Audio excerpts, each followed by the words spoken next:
নমস্কার বন্ধুরা, বন্যার কিচেনে তোমাদের সবাইকে স্বাগত জানাই। বন্ধুরা, আজকে আমি আলুর পুর করে ধোসা বানিয়েছি আর ধনেপাতা পুদিনা পাতা দিয়ে চাটনি বানিয়েছি। তাই এই ধোসাটা আমি কিভাবে বানালাম তোমাদের সঙ্গে শেয়ার করব। পুরো ভিডিওটা তোমাদের দেখার জন্য অনুরোধ রইল। চলো তাহলে শুরু করি। বন্ধুরা, আমি ধোসা বানাবো, তার জন্য প্রথমে একটা চাটনি বানিয়ে নেব। চাটনির জন্য আমি নিয়েছি 4-5টা লঙ্কা, আদা কুচি, ধনেপাতা আর 10 কোয়া রসুন আর কটা পুদিনা পাতা। এগুলো আমি সব একসঙ্গে মিক্সি বাটিতে দিয়ে বেটে নেব। আদা, কাঁচা লঙ্কা, ধনেপাতা, রসুন আর পুদিনা পাতা,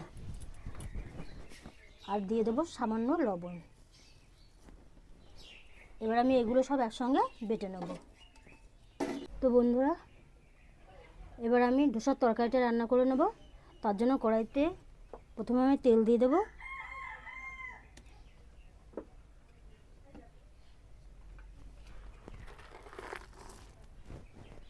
তেলটা গরম হয়ে গেছে, কটা কাঁচা বাদাম একটু ভেজে নেব।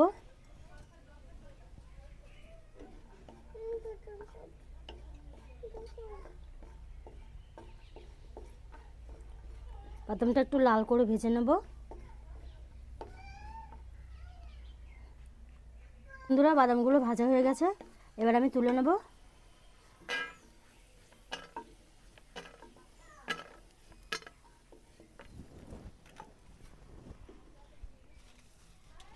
এই তেলের মধ্যেই আমি পাঁচফোড়ন ফোড়ন দেব।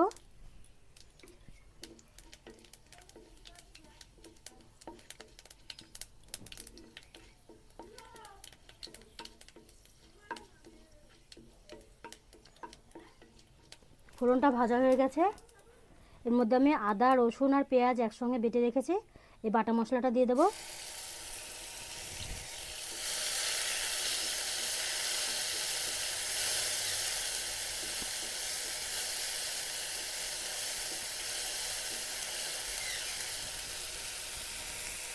এর মধ্যে আমি পরিমাণ মতন লবণ দিয়ে দেব,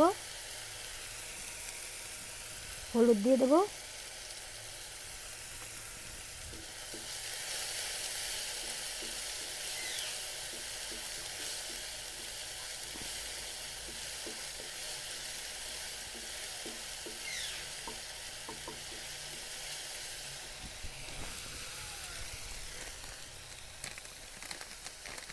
এর মধ্যে আমি লাল লঙ্কার গুঁড়ো দিয়ে দেব।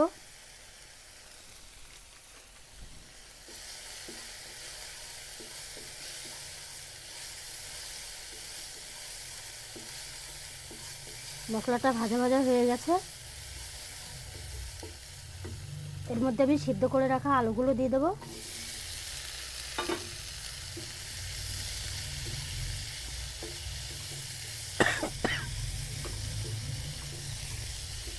তো বন্ধুরা, তরকারিটা প্রায় হয়ে গেছে, এবার আমি দিয়ে দেবো কুচিয়ে রাখা ধনেপাতা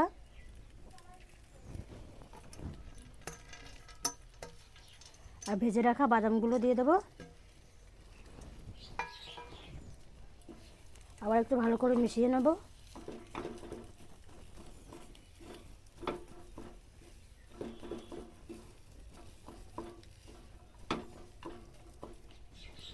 নামানোর আগে আমি একটু গুঁড়ো গরম মশলা দিয়ে দেবো।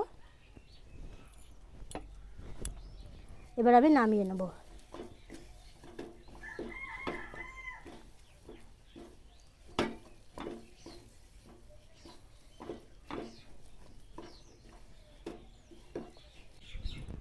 তো বন্ধুরা, চলো তাহলে ধোসাটা বানিয়ে নিই।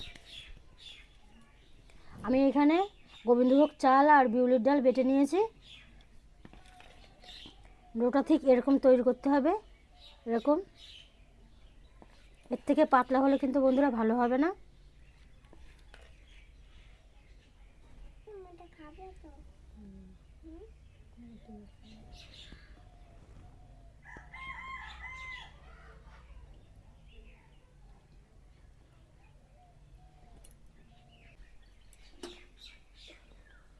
তো বন্ধুরা, আমি সাইড দিয়ে আর একটু একটু করে বাটার দিয়ে দেবো।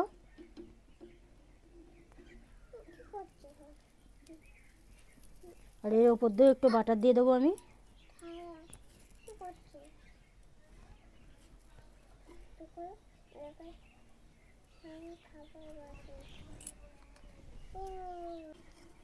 তো বন্ধুরা এবার আমি আলুর তরকারিটা দিয়ে দেবো।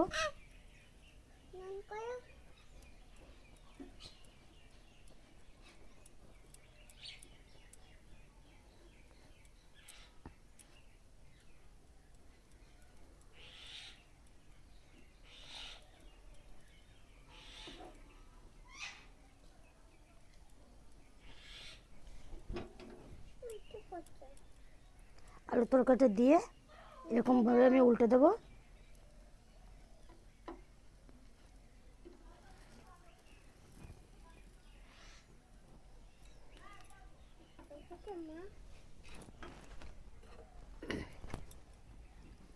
বন্ধুরা তৈরি হয়ে গেছে, এবার আমি নামিয়ে নেব।